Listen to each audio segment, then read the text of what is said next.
All right, well, welcome to the sixth hole of this series on insights I've had. Just kind of an excuse to play disc golf while I share these with you.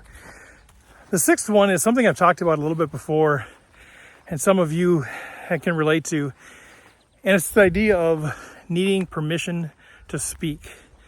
I think for my whole life, I've struggled. Well, I'm not going to say struggled. It's just been a characteristic of my personality is that I don't barge in very often. I try not to, at least. Sometimes I suppose I interrupt people, but if we're in a group of people, and sorry, we're entering the woods here again. Kind of beautiful, right? Look at this, beautiful. But if I'm in a group of people, I'm not going to fight for the microphone. I'm not going to fight to be heard. I've been known to sit in a group of people all night and not really say anything. And I think it drives my wife crazy. It even drives me crazy a little bit because I feel like I need to be asked a question to interject. I mean, I have things I could say, but people are so passionate. People are so engaged. People are sharing their insights.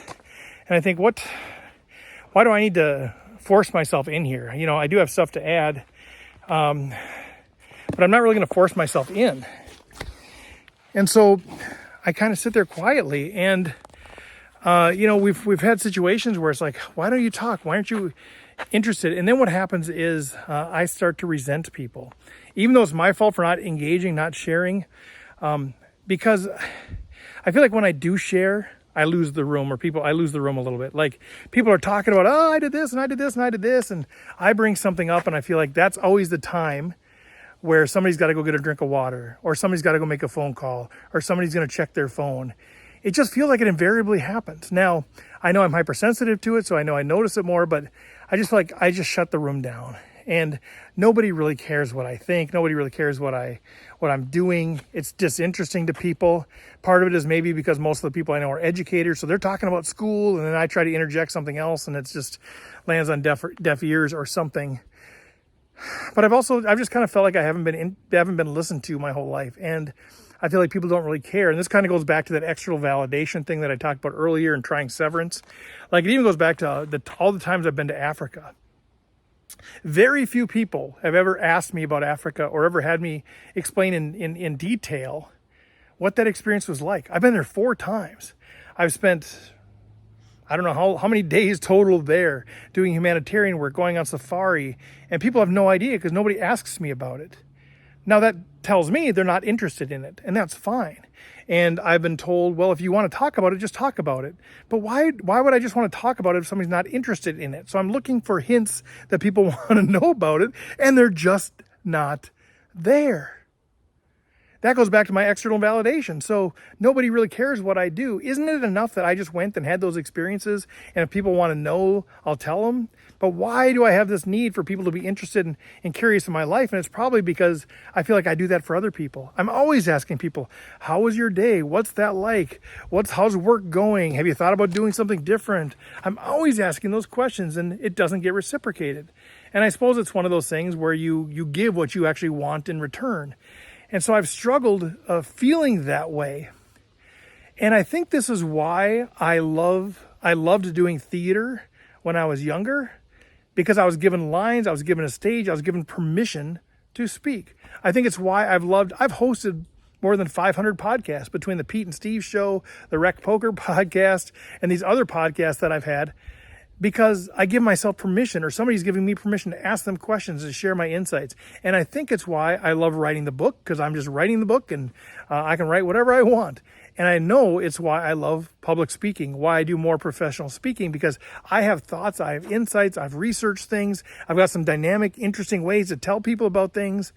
And somebody says, we will pay you money or not, but we'll pay you money. We will give you an hour. We will give you a stage. We'll give you a microphone. We'll give you a captive audience. Tell us what you think.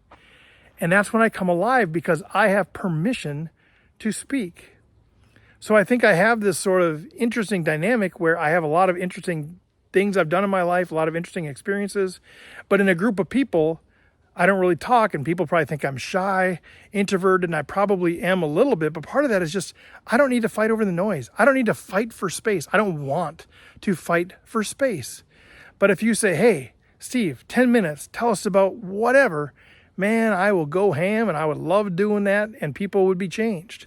So it's sort of interesting that way. And so I'm curious if any of you struggle with that or have that same idea where you kind of need permission to speak.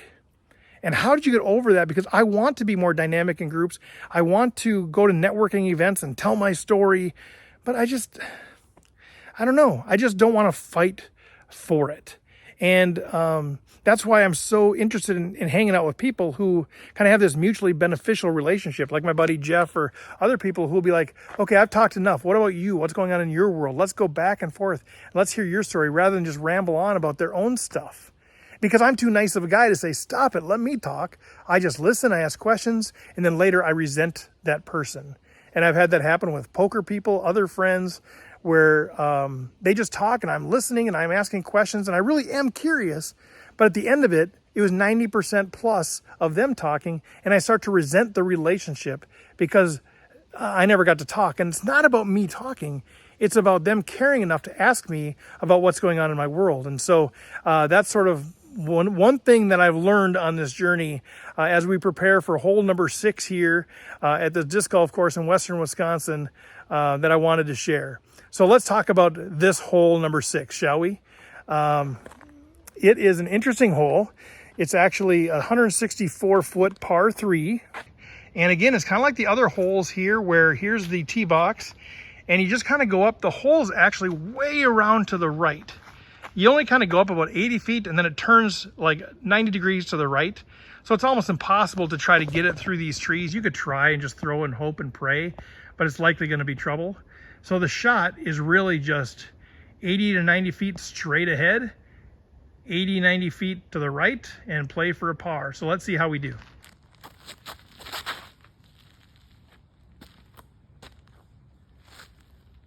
All right, well, that's what we're looking for. Just right up the gut, nice and easy, easy peasy.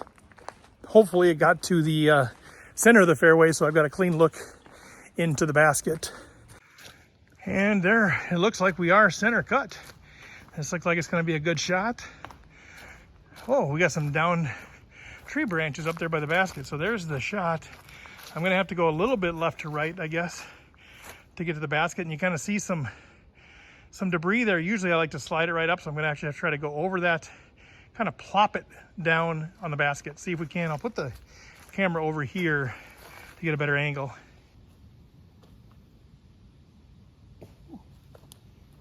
Well, that should do just nicely. I think that probably is absolutely parked. Little wooden bridge here, some foliage. I think it just popped right over the top of it. Let's see. Oh yeah, we're right there. More trees down. We did have a lot of bad weather recently. We lost power a couple of times, including for like 4 hours one day. But there is this. We'll pick it up, we'll stand behind it, and we will release it for a par into the basket. It just dawned on me, this is probably why I'm doing these videos too. Permission to speak. My YouTube channel, my camera, my editing. You can't stop me. Now you can choose not to watch it, and you can choose not to subscribe or tell your friends, but this is an opportunity. Sorry, getting discs in my bag.